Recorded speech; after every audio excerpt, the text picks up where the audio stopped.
Bom dia, gente! A gente vai começar um assunto novo chamado de a capacidade de dissolução da água. A gente vai dar uma revisada no ciclo da água, nas duas mudanças de estado físico que a água sofre, no caso, a condensação e a vaporização. Nós sabemos que na vaporização ela tem dois processos separados. A evaporação, que é um processo lento, No caso, a água vai evaporar, ela vai subir para formar as nuvens, né? Que a gente já estudou isso. E a ebulição. A ebulição ela vai ocorrer quando a água atingir sua temperatura máxima. E aí a gente vai até ver aquele processo de formação de bolhas no recipiente, certo? E também a gente vai ver nesse conteúdo novo a condensação. A condensação vai ser quando essa água no estado gasoso, ela vai voltar para o estado líquido novamente. Já podemos continuar com o nosso conteúdo e a gente vai começar falando um pouquinho sobre o que seria a dissolução. Bom, gente, a dissolução nada mais é do que quando dois materiais eles vão se dissolver em outro. Eles vão se dissolver. E essa capacidade que esses materiais têm de se dissolver em outro, a gente vai chamar de solubilidade. E nisso, eles vão ser divididos em solúveis e insolúveis. Solúveis são aqueles que vão se dissolver por completo, vamos dizer assim. Insolúveis vão ser aqueles que não vão se dissolver. No caso, a gente vai ver aquela separaçãozinha. E nisso, a gente pode dizer que a nossa vida, ela depende muito da capacidade de dissolução da água. Mas por quê? Bom, nós sabemos que nossas células, elas são compostas de água. O nosso corpo, assim como o nosso sangue, é composto de água. E a membrana plasmática das células, aquele conteúdo que vai envolver as células para proteger aquela célula, ela vai conter gordura, no caso que são lipídios, vai conter proteínas, e essa vai formar a parede de fora da membrana plasmática. Esses compostos, eles vão ser insolúveis. Por que eles vão ser insolúveis? Porque quando a água bater neles, no caso, quando a água estiver lá misturada, que sempre vai estar, né, gente? É só para ficar melhor a explicação para vocês entenderem. Quando, vamos supor que aqui é a minha membrana plasmática da minha célula, e aqui é a água. Quando a água bater nessa célula, nessa membrana, ela não vai se desmanchar, ela não vai se dissolver. E com isso a gente vai continuar com as nossas células intactas. Mas a gente precisa de nutrientes. Esses nutrientes precisam passar por essa barreira. E como é que isso acontece? Bom, os açúcares e alguns sais minerais, íons e entre outros, eles vão ser solúveis. Ou seja, eles vão conseguir passar. Porque na membrana plasmática também, a gente vai ter o transporte ativo. Esse transporte ativo, é quando a nossa membrana ela vai permitir essa entrada desses minerais. Ela vai permitir que a água possa entrar, mas em pequena quantidade, porque senão a nossa célula vai estourar. Entenderam? Esse assunto vocês vão ver mais na frente. Eu só estou adiantando um pouquinho para vocês quando chegarem lá, já chegar sabendo. E aí, vamos dar continuidade aqui ao nosso assunto. Agora a gente vai falar um pouco sobre como é que acontece essa formação de misturas, certo? Bom, o que é uma mistura, para começar? A mistura é o produto final. Como assim o produto final? Quando a gente pegou, no início, quando a gente pegou a água e o sal, a gente formou uma mistura de água e sal. Então, ali é uma mistura. Conseguiram entender? Será? Um pouco? É quando a gente adiciona um material ao outro e a gente mistura e ele vai ser a mistura. As misturas elas vão ser classificadas também em homogêneas e heterogêneas. Mas o que é isso? Bom, as misturas heterogêneas são aquelas substâncias diferentes uma da outra. E homogêneas são aquelas substâncias iguais. E a gente vai ter um processo no qual heterogênea não vai se misturar. E a homogênea consegue se misturar. No caso, a água e o sal conseguem se misturar. Então, ali é uma mistura homogênea, certo? Aqui, essas misturas também vão se dividir em solvente e soluto. O que seria o solvente? O solvente seria aquele material em maior quantidade, vamos dizer assim. Em maior quantidade, ele vai ser o solvente. O soluto vai ser aquela mistura em menor quantidade. E a gente pode afirmar que a água, ela é... Opa, aqui tem um exemplozinho, ó. A gente tem um exemplo. No solvente a gente tem a água. E o soluto é o pouquinho de sal que a gente está adicionando. Quando a gente misturar, a gente vai ter uma solução ou uma mistura, certo? E aqui nós podemos dizer que a água é um solvente universal. Mas em alguns casos a água não será, mas ela é considerada um solvente universal, porque ela vai conseguir dissolver várias coisas. Ela vai conseguir se misturar com várias outras coisas. A gente também vai ter aquelas chamadas de soluções aquosas. Essas soluções aquosas, um exemplo dela é a água mineral e o vinagre. Mas por quê? Porque na água mineral ela vai conter vários solutos também. Elas vão conter outros materiais, podemos dizer assim. E por isso são chamadas de soluções aquosas, porque elas são bem transparentezinhas. A gente só pensa que ali é água, que a gente pensa que ali é água. O álcool também. O álcool a gente pensa que é água. O álcool caseiro, no caso. A gente pensa que é só água, mas não é. Água e álcool. A gente vai chamar de solução aquosa. Mas como é que eu consigo ver esses dois processos na minha casa? Que dois processos são esses? As misturas homogêneas e as misturas heterogêneas. Vamos ver aqui. Exemplo. Temos um copo com água. A gente vai adicionar o quê? Óleo. Vocês aí, antes de eu dar a resposta, vocês acham que essa mistura de água e óleo, ela é heterogênea ou homogênea? A gente vê muito essa mistura em casa quando nossas mães vão fazer o arroz, que ela coloca a panela com água, depois ela coloca o óleo. E ali a gente já consegue observar. Vamos dar a resposta depois. Aqui, ó. Como é que eles vão ficar?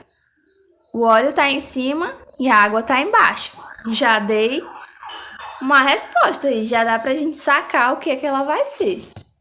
Nesse outro exemplo, a gente tem a água dissolvida com soluto sal. Eu já dei esse exemplo anteriormente. Como é que vai ficar? Vai ficar desse jeito aqui. Água e sal. Me desculpa, a gente cortou o nome sal, tá bom? Mas é água e sal aqui dentro. E aí, o primeiro exemplo, ele vai ser uma mistura heterogênea. Por quê? Porque a água e o óleo, eles não vão se misturar. A gente vai conseguir ver a fase deles. Mas o que é essa fase? A fase, ela nada mais é do que um processo visual. É aquele processo no qual a gente vai estar vendo as duas substâncias. Ou seja, a gente está vendo aqui a água e o óleo. Então, a água e óleo contêm duas fases. Elas são misturas heterogêneas porque elas não conseguem se misturar. Nesse caso, a água não consegue dissolver o óleo.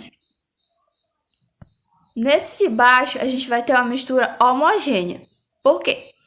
Porque a água e o sal, eles vão conseguir se misturar. e vai apresentar somente uma fase.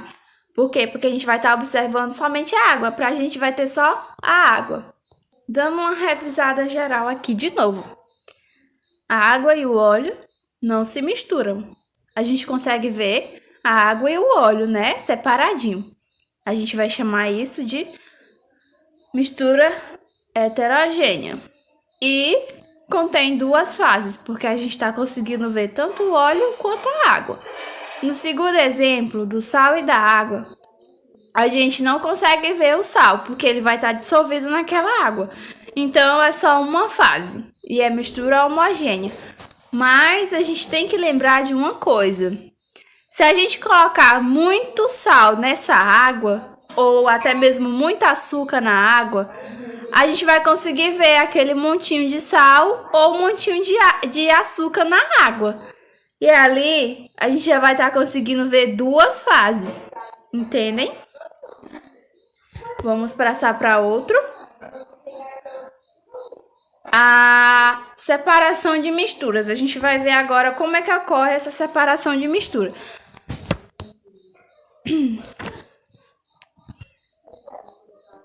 Será possível separar uma mistura homogênea? Porque a gente viu que a homogênea, né, a gente só vai conseguir ver uma fase.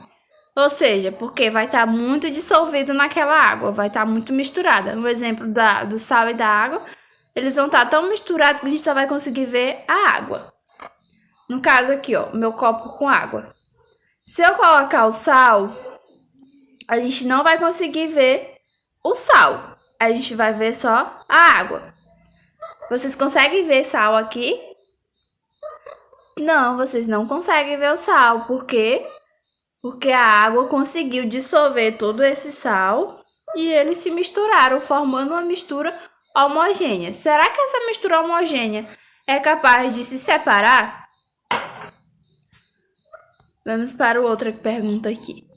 Será possível separar uma mistura heterogênea? Bom, aí vocês já imaginam assim, se elas são heterogêneas, se elas são diferentes e a gente consegue ver duas fases, ou seja, a gente consegue ver bem separadinho as duas, no caso da água e do óleo, a gente consegue ver, né?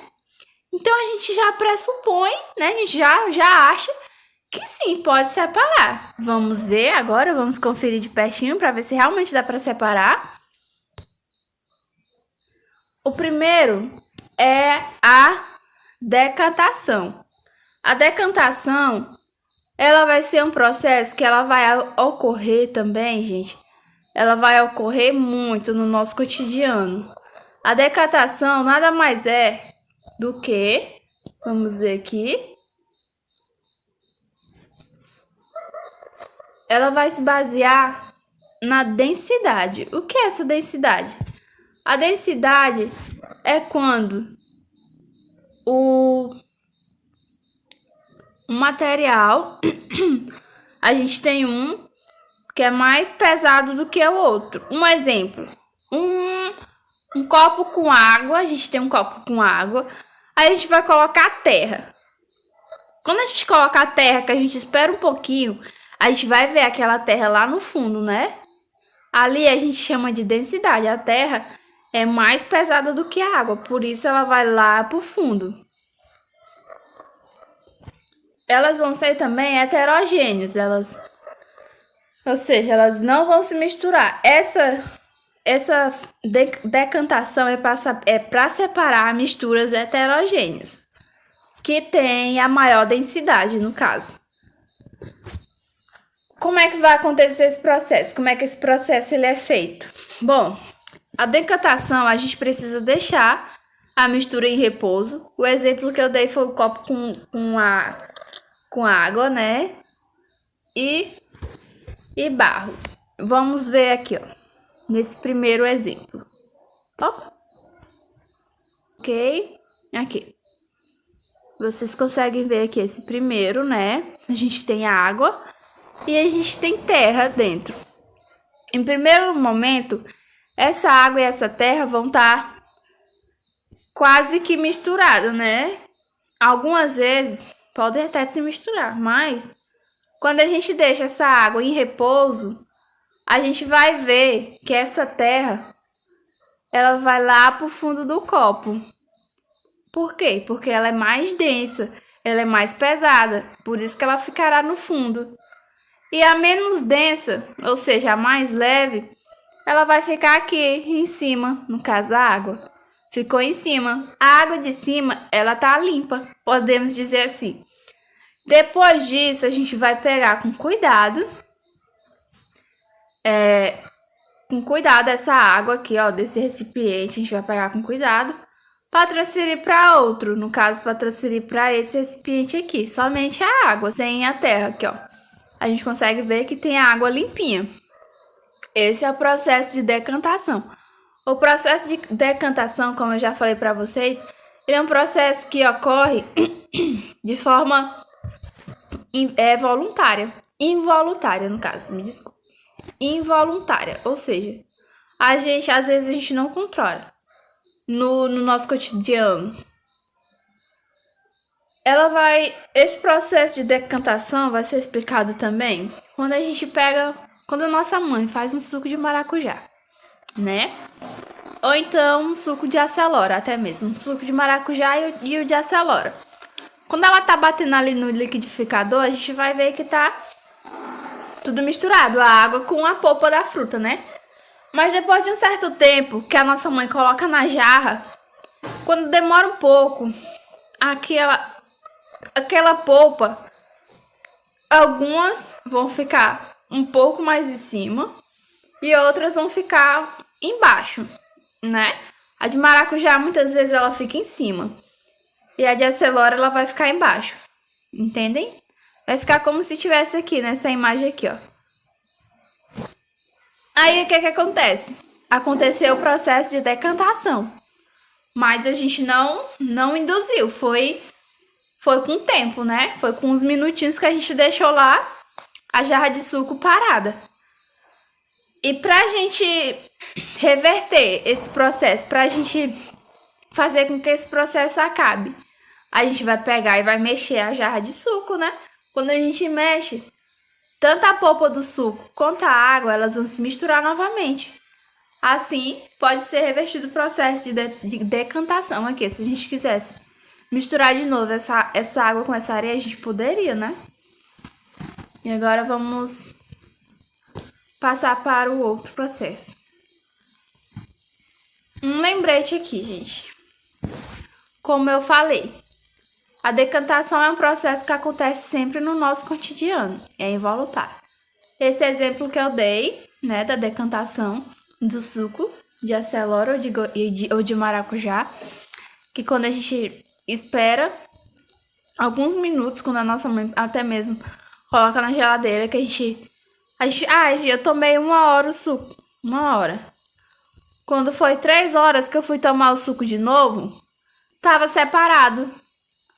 Tava mais amarelinho em cima e a água tava embaixo. Eu tive que mexer para poder tomar o suco. Ali ocorreu o processo de decantação.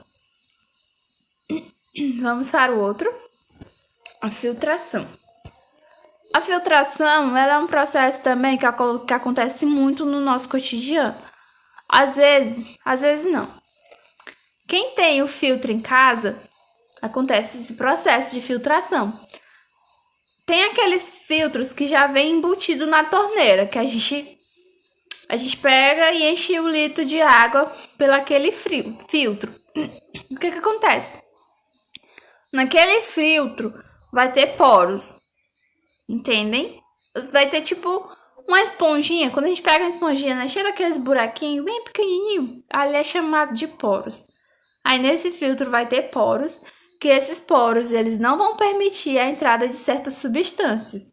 Se tiver lodo, por exemplo, não que tenha, né, gente?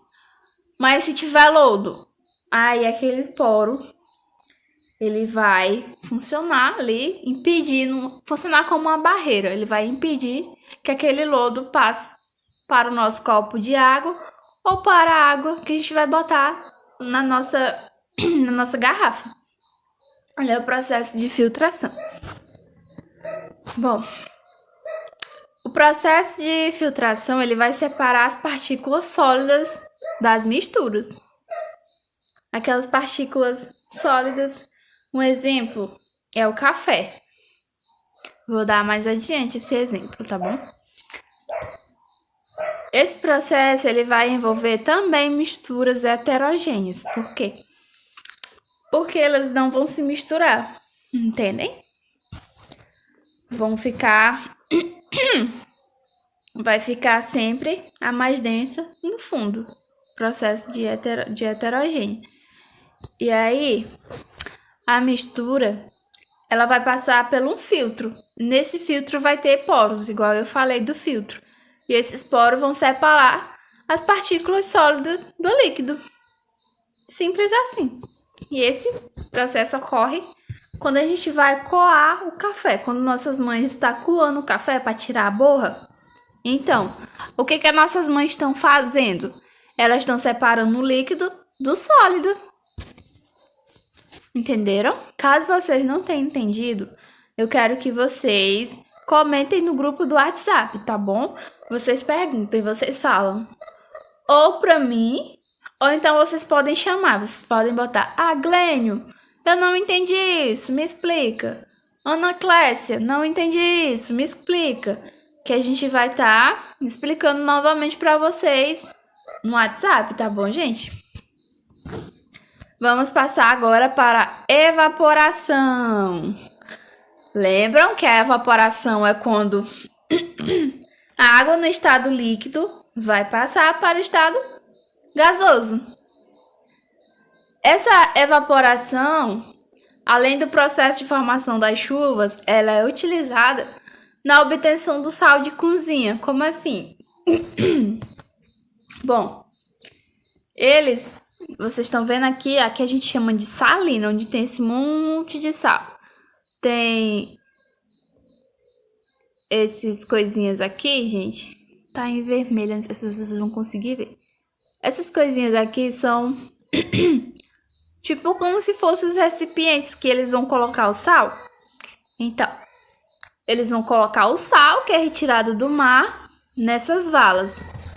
Nesse localzinho, para que ocorra o processo de evaporação. Eles vão colocar nesses tanques rasos. Vamos ver aqui o passo a passo. Primeiro, a água do mar ela vai ser levada para esses tanques rasos, onde eu mostrei aqui em vermelho. Nesses tanques, ela vai ter a água e o sal. O que é que vai acontecer? Elas vão ser expostas à luz do sol, ou seja, elas vão ficar lá até que ocorra a evaporação, ou seja, até que essa água evapore e fique só o sal, que aí eles vão estar retirando desses tanques rasos para colocar nesse lugar nessa superfície mais sólida, sem água, para que possa ser levado até as indústrias, onde vão embalar e vai ser vendido. Entenderam? A água do mar ela vai ser levada para esses tanques, depois elas vão ficar lá expostas ao sol, como se fosse uma poça d'água, né? E aí o sol muito quente vai fazer com que essas partículas de água elas vão evaporar, vão subir, vão passar para o estado gasoso e depois vai acontecer o processo de formação de chuva normalmente. Essa água dessas salinas, desses tanques rasos, elas vão evaporar, vão ficar lá nas nuvens em forma de ar gasoso, no caso atmosférico. E esse atmosférico ele vai se resfriar, né? Vai se condensar e vai voltar como chuva. Tá vendo? Os processos sempre estão interligados, gente. É importante a gente saber as mudanças de estado físico que a água sofre. E agora nós temos a destilação. A destilação ela é separada em destilação simples e fracionada. Não se preocupem, é bem fácil também a destilação. Vamos ver pela simples. Vamos começar pela simples. A simples nada mais é do que a separação de água e material sólido dissolvido nela. É como se a gente quisesse separar, vocês lembram daquele primeiro exemplo? Como se a gente quisesse separar a água do sal que tem no copo, entende? Só que aquela água e aquele sal estão bem misturados e a gente não consegue ver os grãozinhos de sal. Aí a gente vai fazer esse processo de destilação simples. Como é que vai acontecer? A gente vai aquecer a solução, ou seja, a gente vai ter o processo de ebulição. A gente vai aquecer, aqui embaixo a gente tem a velinha, esse bico de Bunsen. Aqui tá o recipiente com a água e o sal. Vocês estão vendo esse negocinho branco? É como se fossem as partículas do sal. Aí, ó, eles vai aquecer. Quando essa mistura aquecer, o que vai acontecer? Evaporação. A água vai evaporar e logo depois ela vai passar para esse condensador, onde vai condensar, ou seja, onde ela vai se resfriar e vai voltar a ser líquida novamente. Com isso, a gente vai fazer a separação. A gente vai fazer a separação dessa água que se condensou, entenderam? Vou explicar de novo, com calma. A destilação simples, ela é a separação de misturas homogêneas, aquelas misturas que vão ser dissolvidas na água. O exemplo é água e sal. A gente vai aquecer essa água e esse sal para que essa água sofra o processo chamado de ebulição. Com isso, essa água ela vai passar em forma de vapor de água, entendem? Ela vai passar para o estado gasoso. Quando ela passar para o estado gasoso, ela vai chegar nesse condensador, entendem? Quando chegar nesse condensador, o que vai acontecer? Ela vai se resfriar. E quando acontece esse resfriamento, vamos chamar de novo outro processinho. Vamos chamar de condensação, né? Quando ela condensar, ou seja, quando ela se resfriar, ela vai voltar novamente na forma de água, na forma líquida, entenderam? Depois que ela está na forma líquida, a gente consegue separar. A gente pode pegar essa água no estado líquido e colocar em outro recipiente.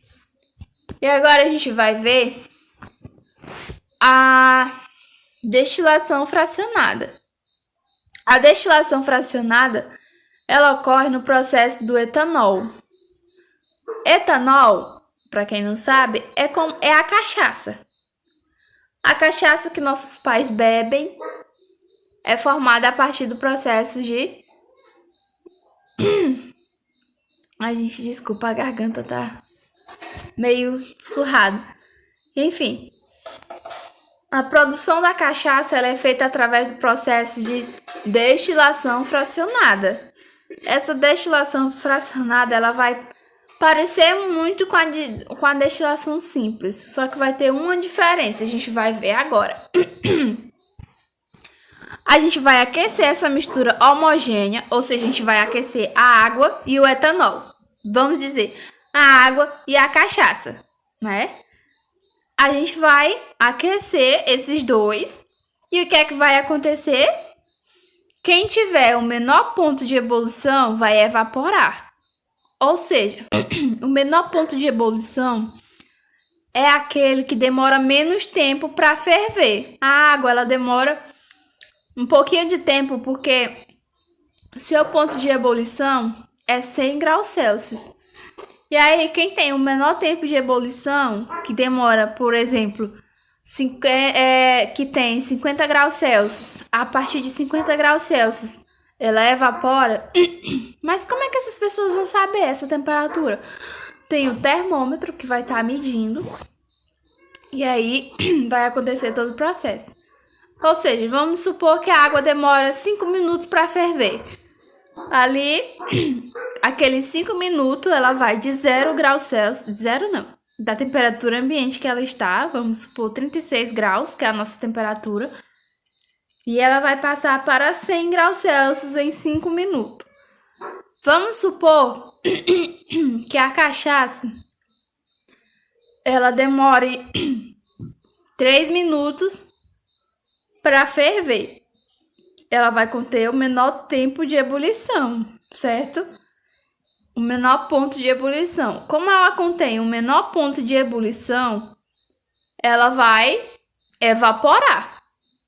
Depois que ela evaporar, passar do estado líquido para o estado gasoso, ela vai passar pelo condensador também, certo? Que ela vai se resfriar e logo depois vai ser separada. Quando ela se resfria, ela volta novamente para o estado líquido, certo? A gente já estudou muito isso. Quando ela está no estado gasoso, que ela se resfria, que ela volta para o estado líquido, a gente tem o processo de condensação. Quando essa cachaça ela volta a estar líquida novamente, ela vai ser separada. E é isso, gente. Caso vocês não tenham conseguido compreender, eu quero que vocês peçam no grupo. Quero que vocês falem mesmo, tá bom? Não é para ficar guardando dúvida não, viu? Vocês chamem ou Ana Clécia ou Glênio. Tem o nome deles na descrição. Tem o nome Ana Clécia e tem o nome Glênio, tá bom? Ou então vocês só podem chamar Glênio ou Ana Clécia, que eles vão aparecer, viu? E eles vão ajudar vocês a estar tirando dúvidas e a também responder a atividade. E é isso, gente. Eu espero que vocês tenham bons estudos, que eu tenha conseguido passar esse conteúdo para vocês.